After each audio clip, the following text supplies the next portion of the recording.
എല്ലാവർക്കും doctors art ബാസ്ക്കറ്റിന്റെ പുതിയൊരു വീഡിയോയിലേക്ക് സ്വാഗതം. നമ്മൾ സാധാരണ വീടിന്റെ പുറത്ത് പോയിട്ട് മടങ്ങി വരുമ്പോൾ നമ്മുടെ വീട് ഓൾറെഡി മെസ്സി ആയിട്ടാണ് കിടക്കുന്നതെങ്കിൽ ഈ ടയേർഡ് ആയിട്ട് വന്ന നമുക്ക് ഈ ഒരു മെസ്സിനെസ് കാണുമ്പോൾ ഒരു ആഡഡ് നെഗറ്റിവിറ്റി ആണ് അല്ലെ. നമ്മൾ എന്നും ചെയ്യുന്ന കുറച്ച് കാര്യങ്ങൾ ഒന്ന് മാറ്റി ചെയ്താൽ മതി. മാറ്റി ചെയ്താൽ മതി എന്ന് പറയുമ്പോൾ ശരിക്കും നമ്മൾ സാധാരണഗതിയിൽ ഒരു 10 മിനിറ്റ് എടുക്കുന്ന കാര്യം 1-2 മിനിറ്റ് കൊണ്ട് ചെയ്യേണ്ട കാര്യമേ ഉള്ളൂ. നമ്മൾ വീട് എപ്പോഴും നല്ല ഫ്രഷ് സ്മെല്ലിംഗ് ആയിട്ടും പോസിറ്റീവ് ആയിട്ടും വെക്കാൻ പറ്റിയിട്ടുള്ള അങ്ങനത്തെ കുറച്ച് ഈസി ആയിട്ടുള്ള ഹാക്സ് ആണ് നമ്മൾ ഇന്ന് ഈ ഒരു വീഡിയോയിൽ പറയാൻ പോകുന്നത്. അപ്പൊ നമുക്ക് വേഗം വീഡിയോയിലേക്ക് പോവാം. ആദ്യം തന്നെ നമ്മൾ ചെയ്യേണ്ടത് നമ്മുടെ വീട്ടിൽ തങ്ങി നിൽക്കുന്ന ആ ഒരു ബാഡ് സ്മെല്ല് പുറത്തേക്ക് പോകണം. പുറത്തുള്ള നല്ല ഫ്രഷ് എയർ അകത്തേക്ക് വരണമെങ്കിൽ നമ്മൾ ജനാലകളും അതേപോലെ തന്നെ വെന്റിലേഷൻ കിട്ടുന്ന സോഴ്സസ് ഒക്കെ ഒന്ന് ഓപ്പൺ ചെയ്യുക. വീട്ടിൽ ചെറിയ കുട്ടികളുണ്ടെങ്കിൽ ഇതേപോലെ റാപ്പേഴ്സ്, ചോക്ലേറ്റ് റാപ്പേഴ്സ് ഒക്കെ തറയിലുണ്ടാവും.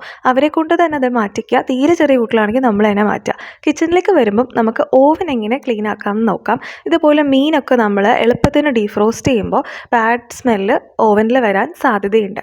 അത് പോക്കാൻ വേണ്ടിയിട്ട് നമുക്ക് ഒരു കഷ്ണം ചെറുനാരങ്ങ എടുക്കാം. 4ആയിട്ട് ഇതുപോലെ ഒന്ന് മുറിക്കാം.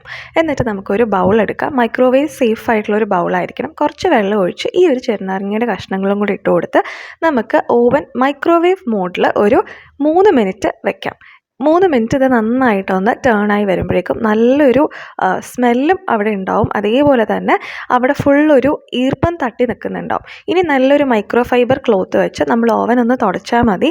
എളുപ്പമാണ്. ഓവൻ ക്ലീൻ ചെയ്യേണ്ടത് ഇങ്ങനെയാണ്. നമ്മൾ വേറെ സൊല്യൂഷനും ഒന്നും ഉപയോഗിക്കാൻ പാടില്ല. അടുത്ത ഒരു ബാഡ് സ്മെല്ലിൻ്റെ സോഴ്സാണ് ഫ്രിഡ്ജ്. ഫ്രിഡ്ജിൽ നല്ലൊരു സ്മെല്ല് എപ്പോഴും നിൽക്കാൻ വേണ്ടിയിട്ട് ഇതേപോലെ ഒരു ബൗളിലേക്ക് കുറച്ച് ബേക്കിംഗ് സോഡയും ഒരു കഷ്ണം ചെറുനാരങ്ങ ഇതേപോലെ 4ആയിട്ടൊന്ന് മുറിച്ചിട്ട് കുറച്ച് വെള്ളമായിട്ടൊന്ന് മിക്സ് ചെയ്ത് വെച്ച് കൊടുത്താൽ മതി. ഇത് ഞാൻ മുന്നേ വെച്ച ചെറുനാരങ്ങയും വെള്ളമാണ് കേട്ടോ. അതൊരു കുഞ്ഞു ബൗളിലായിരുന്നു വെച്ചത്. പക്ഷേ അതും നല്ല സ്മെല്ല് തന്നെയായിരുന്നു. ഇനി ഓറഞ്ചിൻ്റെ പീലൊക്കെ ഉണ്ടെങ്കിൽ അതും വെക്കാം കേട്ടോ. എന്നിട്ട് നമ്മൾ ഫ്രിഡ്ജ് എപ്പോഴും ഒന്ന് ലോക്കാക്കി വെക്കുന്നതാണ് എപ്പോഴും കൂളിങ്ങിനും ഒക്കെ നല്ലത്.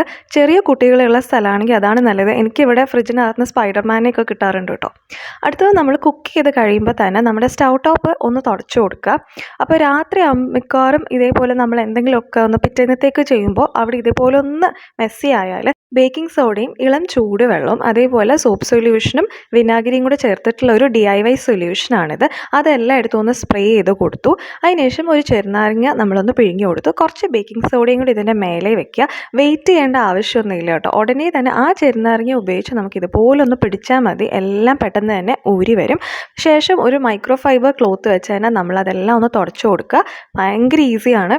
ഈ ഒരു മെത്തേഡ് നിങ്ങൾ ഇതുവരെ പരീക്ഷിച്ചിട്ടില്ലെങ്കിൽ ഒന്ന് പരീക്ഷിച്ച് നോക്കണേ.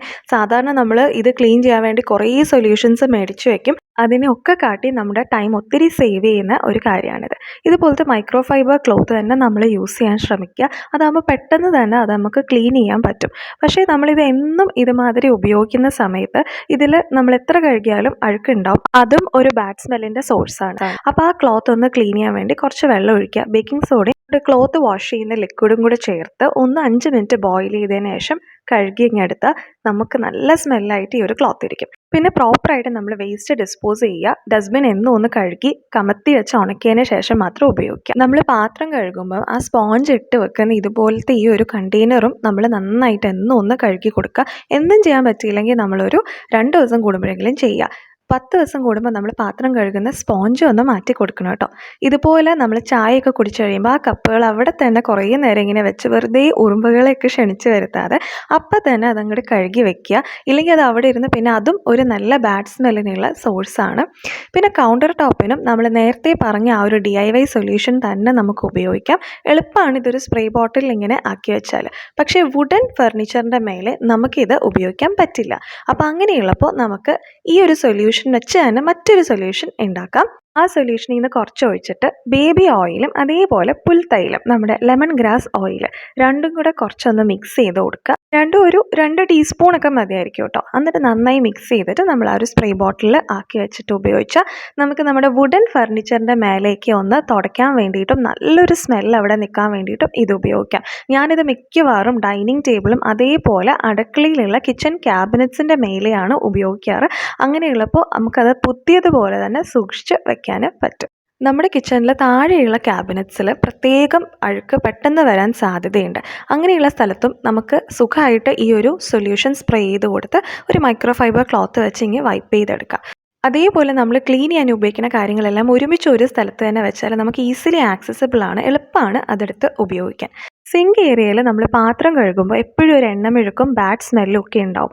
അത് പോക്കാൻ വേണ്ടിയിട്ട് നമുക്ക് ഒരു 1.5 ടേബിൾ സ്പൂൺ ബേക്കിംഗ് സോഡ ഇട്ട് കൊടുക്കാം. ഇതിലേക്ക് നമുക്കൊരു 1/4 കപ്പോളം വിനാഗിരി ഒന്ന് ഒഴിച്ചു കൊടുക്കാം. 5 മിനിറ്റ് ഇത് നമുക്കൊന്ന് അൺഡിസ്റ്റർബ്ഡ് ആക്കി വെച്ചതിന് ശേഷം ഒരു ബ്രഷ് ഉപയോഗിച്ച് വെറുതെ ഒന്ന് പിടിച്ചാൽ മതി കേട്ടോ. കുറച്ച് വെള്ളം ഒന്ന് തുളുമ്പി കൊടുത്താൽ കുറച്ച് നല്ലതാണ്. നേരത്തെ ഒരുപാട് വെള്ളം അങ്ങോട്ട് തുളുമ്പരുത്. ബ്രഷ് വെച്ചൊന്ന് പിടിക്കുമ്പോൾ തന്നെ പെട്ടെന്ന് നമുക്ക് അഴുക്കൊക്കെ ഇങ്ങനെ പോക്കുന്നത് കാണാൻ പറ്റും. അവിടെ നല്ലൊരു സ്മെല്ലും ഉണ്ടാവും. പാത്രം കഴുകി കഴിഞ്ഞിട്ട് ഇത് ചെയ്യുന്നതാണ് എപ്പോഴും നല്ലത്. സിങ്കിലേക്ക് ചിലർ ചൂടുവെള്ളം ഒഴിക്കണ കണ്ടിട്ടുണ്ട്. അങ്ങനെ ചെയ്യരുത്. നമ്മുടെ ആ ഒരു ഡ്രെയിൻ ഭാഗത്തുള്ള ഫൈബറൊക്കെ ചീത്തയായി പോവും. അടുത്തത് മെയിനായിട്ട് നമ്മുടെ കിച്ചൺ ക്ലീൻ ചെയ്യാൻ എനിക്ക് ഏറ്റവും സൗകര്യം എപ്പോഴും നമ്മുടെ ചൂല് തന്നെയാണ്. കിച്ചണിൽ ഇടയ്ക്ക് നമ്മൾ കുക്ക് ചെയ്യുമ്പോൾ എന്തെങ്കിലുമൊക്കെ ഒന്ന് അറിയാണ്ട് താഴെ വീഴുമ്പോൾ പെട്ടെന്ന് ഡസ്റ്റ് ആൻഡ് മോപ്പ് ചെയ്യാൻ എനിക്ക് ചൂലാണ് കേട്ടോ സൗകര്യം. നമ്മൾ ഇടയ്ക്കിടയ്ക്ക് തന്നെ കിച്ചൺ ക്ലീൻ ചെയ്തുകൊണ്ടിരിക്കും. അതുകൊണ്ട് തന്നെ എന്നാലും എന്നും രാത്രി മസ്റ്റായിട്ട് ഫുൾ വീടും ഞാനൊന്ന് ക്ലീൻ ചെയ്യാറുണ്ട്. അപ്പോൾ രാവിലെ നമ്മൾ ഉണർന്ന് വരുമ്പോൾ നല്ലൊരു പ്ലസൻറ്റ് ഫീലാണ് വൃത്തിയുള്ളൊരു കിച്ചണിലേക്ക് നമ്മൾ കയറുമ്പോൾ. തുടയ്ക്കാനായിട്ട് ഞാൻ ഈ ഒരു വെറ്റ് വൈപ്സ് ആണ് ഉപയോഗിക്കുന്നത്. ഡെറ്റോളിൻ്റെയോ സാവ്ലോണിൻ്റെയോ ഒക്കെ നിങ്ങൾക്ക് ഉപയോഗിക്കാം കേട്ടോ. എളുപ്പമാണ്. നമുക്ക് 2 വൈപ്സ് മതി. എൻ്റെ പോലത്തെ ഒരു കുട്ടി കിച്ചൺ നിങ്ങൾക്ക് ഈസി ആയിട്ട് ക്ലീൻ ചെയ്യാം. ഹോളും ബാക്കി എല്ലാ സ്ഥലവും ഞാൻ എപ്പോഴും നമ്മുടെ വാക്യൂം ക്ലീനർ വെച്ചിട്ടാണ് ക്ലീൻ ചെയ്യാറ്. അതേപോലെ കുട്ടികളുള്ള വീടാണെങ്കിൽ സോഫയിലൊക്കെ ഇതുപോലെ ഫുഡ് പാർട്ടിക്കിൾസ് ഒക്കെ വീഴും. അപ്പോൾ നമുക്ക് ഇതേപോലെ ഒന്ന് വാക്യൂം ചെയ്ത് കൊടുക്കുക. ഇതേപോലെ നമുക്ക് ഓരോന്നിനും ഡിഫറെൻറ്റ് മോഡ്സ് ഉള്ള ബ്രഷ് ഉണ്ടെങ്കിൽ എളുപ്പമാണ്. ഉള്ളിലൊക്കെ നമുക്ക് നല്ല ഭംഗിയായിട്ട് ക്ലീൻ ചെയ്യാൻ പറ്റും. ടോയ്ലറ്റ് എപ്പോഴും നല്ല ഫ്രാഗ്രൻസ് ഫുള്ളായിട്ട് വെക്കാൻ ഇതുപോലത്തെ പെർഫ്യൂം ബാഗ്സ് യൂസ് ചെയ്യാം. അതേപോലെ ഓരോ ഫ്ലഷിലും നല്ലൊരു ഫ്രഷ്നെസ് കിട്ടാൻ വേണ്ടി ഇതുപോലത്തെ ഫ്ലഷ് മാറ്റിക്ക് യൂസ് ചെയ്യാം. ടോയ്ലറ്റ് റിം ബ്ലോക്കും ഉണ്ട് കേട്ടോ. എനിക്കതും ഭയങ്കര ഇഷ്ടമാണ്. അതും നമുക്കിങ്ങനെ ഒന്ന് വെച്ച് കൊടുത്തിട്ട് ഒന്ന് ഫ്ലഷ് ചെയ്ത് കൊടുത്താൽ എപ്പോഴും നല്ലൊരു പ്ലസൻറ്റ് ഫ്രാഗ്രൻസ് ടോയ്ലറ്റിലുണ്ടാവും. ഇതുപോലത്തെ സെൻറ്റഡ് ക്യാൻഡിൽസും നമുക്ക് വീട്ടിൽ ഉപയോഗിക്കാം കേട്ടോ. നല്ലൊരു മൂഡാണ്, ഒരു പ്രത്യേക വൈബാണ് നമ്മൾ വീട്ടിലിങ്ങനെയൊക്കെ ഒന്ന് കത്തിച്ച് വെക്കുമ്പോൾ. ഇതൊരു എയർ പ്യൂരിഫയർ ആണ്. നമുക്കിതുപോലെ എസെൻഷ്യൽ ഓയിൽ കുറച്ച് വെള്ളം ഒഴിച്ചിട്ട് അതിലേക്ക് ഒഴിച്ചു കൊടുത്തിട്ട് ഓണാക്കി വയ്ക്കുമ്പോൾ നല്ല ഭംഗിയുള്ളൊരു വിഷ്വൽ ട്രീറ്റുമാണ്. നല്ലൊരു അരോമയാണ്, നല്ലൊരു പ്രത്യേക ആംബിയൻസ് ആണ്. പിന്നെ നമുക്ക് സാധാരണ റൂം ഫ്രഷ്നേഴ്സും ഒക്കെ ഉപയോഗിക്കാം കേട്ടോ. നല്ലൊരു ഫ്രഷ് പ്ലസൻറ്റ് ഫീൽ തന്നെ നമ്മുടെ വീട്ടിൽ എപ്പോഴും ഉണ്ടാവും. അപ്പൊ അത്ര തന്നെയുള്ളൂ നമ്മുടെ ഇന്നത്തെ ഒരു വീഡിയോ നിങ്ങൾക്ക് ഹെൽപ്ഫുൾ ആയിരിക്കും എന്ന് വിശ്വസിക്കുന്നു. വീഡിയോ നിങ്ങൾക്ക് ഇഷ്ടമായിട്ടുണ്ടെങ്കിൽ നമ്മുടെ ചാനൽ ഇതുവരെ സബ്സ്ക്രൈബ് ചെയ്തിട്ടില്ലെങ്കിൽ ഒന്ന് സബ്സ്ക്രൈബ് ചെയ്യുക, സപ്പോർട്ട് ചെയ്യുക. നിങ്ങളുടെ സപ്പോർട്ട് ഉണ്ടെങ്കിലേ നമുക്ക് മുന്നോട്ട് പോകാൻ പറ്റൂ. അപ്പോൾ നമുക്ക് അടുത്തൊരു വീഡിയോ ആയിട്ട് കാണാം. അതുവരേക്കും ബൈ.